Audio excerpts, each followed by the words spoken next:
Let's talk about the impact of cybersecurity on trust when supersizing and growing your business. Sharon Horne-Ellstrom here. And this is a newer topic for me personally as I've gotten involved in the online world and higher tech businesses. When I was growing up, I call it, I worked in corporate America, and security is always a big concern. It was always an issue for us.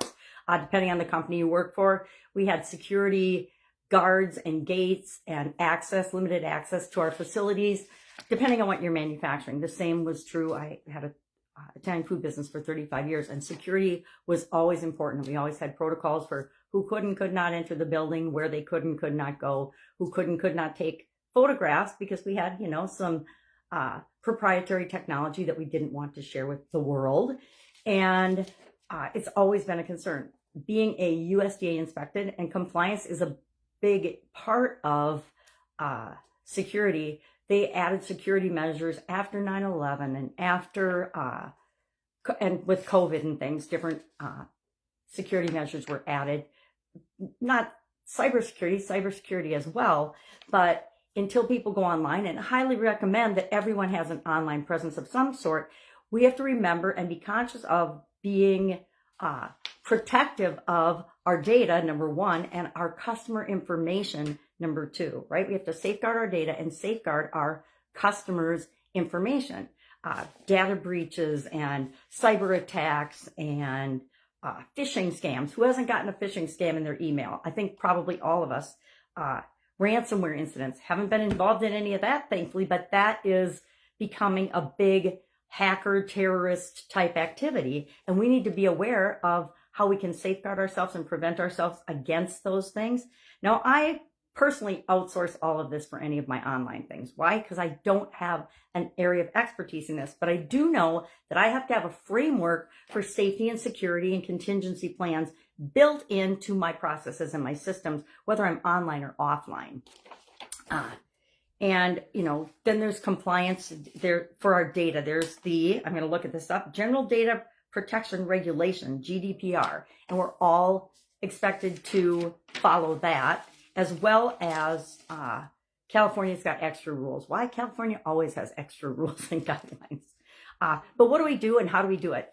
In the food industry, one of my biggest fears was that we would have a challenge with one of our food products. Never did, thankfully. We never had anything bad happen with ingredients, but we caught those before they ever went into our processes.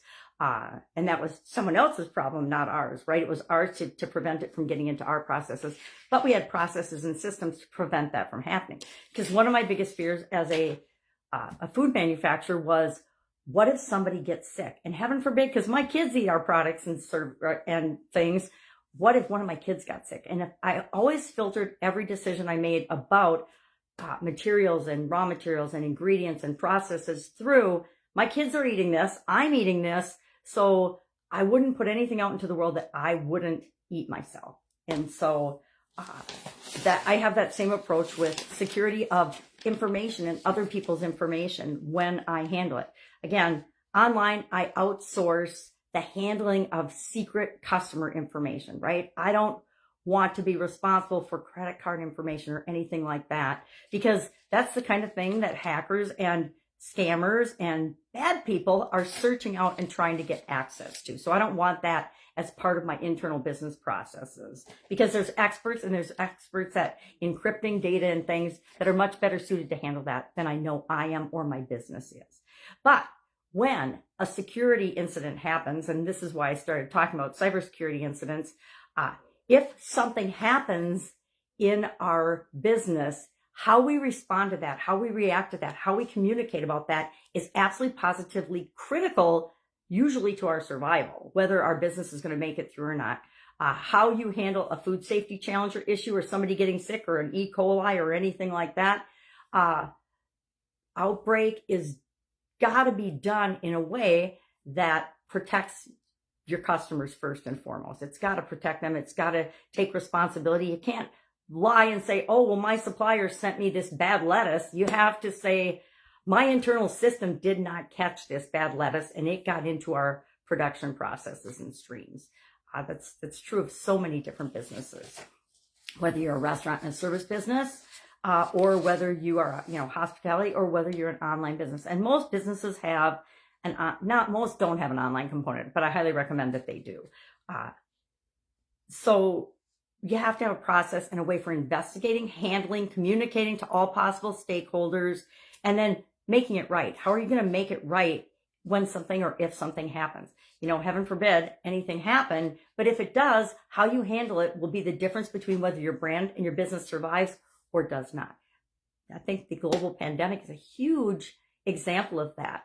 Businesses that handled it well and were flexible and made changes and usually got online and made things automatic, which meant cybersecurity was an issue for them, are the ones that survived and thrived during the pandemic.